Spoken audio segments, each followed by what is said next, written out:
Eto nga si Tatay Bob magpapagupit. Ang naatasang maggupit sa kanya ay si Ariel, utol natin. Ayan nga pala si Tatay Bob. Nagtatrabaho nga pala siya sa Nice Print. Alam nyo na yan, sobrang solid. 20 years na siyang nasa Nice Print.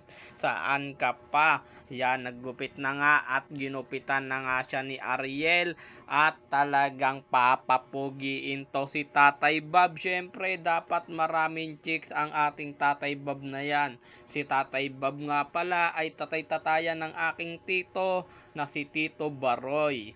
Ayan, ginupitan na nga siya ni Ariel, ang aking utol. Medyo busy nga pala kami maggupit dyan. Nasa labas nga pala si Ariel naggugupit at kami ay nasa loob ng barbershop. Napakarami naming customer today. Thanks God. Yan, nakangiti na nga si Tatay Bob at talagang napakalinis na ng kanyang gupit. At kitang-kita nyo talagang bumata yan si Tatay Bob. Talagang gwapong-gwapo na. Okay na nga.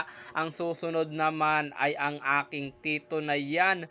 Tito Baroy na sobrang pogi. Maski likod ay gwapong-gwapo. At syempre, naganda na nga ng tisyo. Nilagay na nga ni Utol Ariel yan. Kitang-kita nyo. Talagang napakahagod malupit. Hagod malupit lang si Utol Ariel. Talagang kinakalbo na ang ating tito. Tito Baroy. Talagang napakapogi niyan. Kasama rin pala siya ni Tatay Bob sa trabaho nila sa Nice Print. Sila ang kumukuha sa iba't ibang celebrity. Dito yan sa Pinas, syempre. At yan nga, busy kami maggupit. At eto na nga, si Tito Baroy ay talagang nililinisan at pinupulido ang kanyang gupit. Syempre, para magka-chicks naman ang ating tito.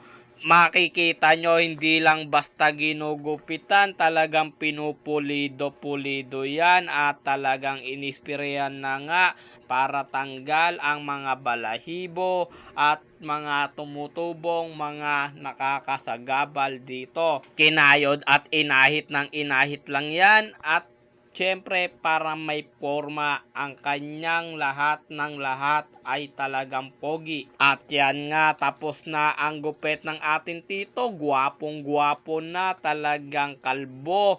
Ace Barbershop, I love you, God bless.